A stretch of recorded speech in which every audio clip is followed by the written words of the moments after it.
क्या बंद होने वाली है इजराइल और हमास की जंग? क्या रमजान से पहले बंद हो जाएंगे गाजा पर नेतन्याहू के नरसंहारी हमले? क्या जो बाइडेन अब गाजा पर हो रहे हमलों को खत्म करवाएंगे? और अगर युद्ध खत्म नहीं होता है तो क्या रमजान में हालत और ज्यादा बिगड़ जाएंगे? आखिर ये सब सवाल क्यों फिर एक बार उठ रहे हैं और क्यों अब जो बाइडेन की तरफ से सीज फायर की बात की जा रही है?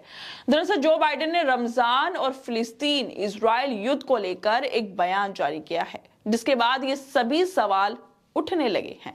अमेरिकी राष्ट्रपति जो बाइडेन ने कहा है कि अगर रमजान तक गाजा पर युद्ध विराम समझौते नहीं होते हैं तो बहुत बहुत खतरनाक स्थिति पैदा हो सकती है। उन्होंने आगे कहा है कि रमजान की वजह से युद्ध विराम होना ही चाहिए। अगर हम ऐसी परिस्थितियों में आते हैं जहां पर ये रमजान तक जारी रहता है तो ये इजराइल और यरूशलेम के लिए खतरनाक हो सकता है। संयुक्त राज्य अमेरिका ने पिछले हफ्ते भी इजराइल से आग्रह किया था कि वो मुसलमानों को रमजान के दौरान यरूशलेम में अल अक्सा मस्जिद परिसर में इबादत करने की अनुमति दे दे। दोस्तों, आप लोगों को पता ही होगा कि गाजा में नरसंहार करवाने के बाद क्यों जो बाइडेन अब गाजा के लोगों को याद कर रहे हैं, क्योंकि अमेरिका में चुनाव होने वाले हैं और इजराइल का साथ देने की वजह से बाइडेन की साख लोगों के बीच से गिरती जा रही है। इसी वजह से जो बाइडेन को अब ढोंग करना पड़ रहा है, दिखावा करना पड़ रहा है, ताकि अपनी असलियत लोगों के सामने से वो छुपा सके।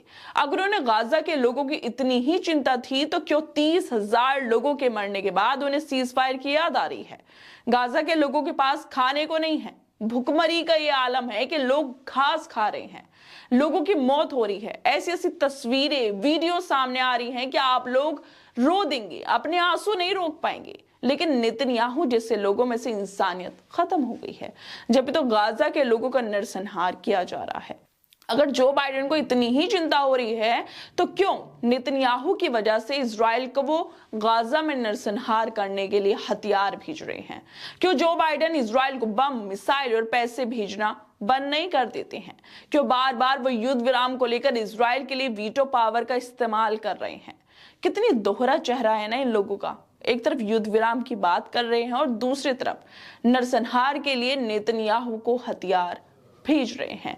खैर, उम्मीद की जा सकती है कि कम से कम हमास और इजराइल के बीच सीज फायर की डील हो जाए, ताकि लोग रमजान अपनों के साथ मना सके और बिना डर के जी सके। खैर दोस्तों, आप लोगों को क्या लगता है इस वीडियो पर? हमें अपनी राय जरूर दें और बाकी तमाम खबरों को देखने के लिए जुड़े रहिए हमारे साथ।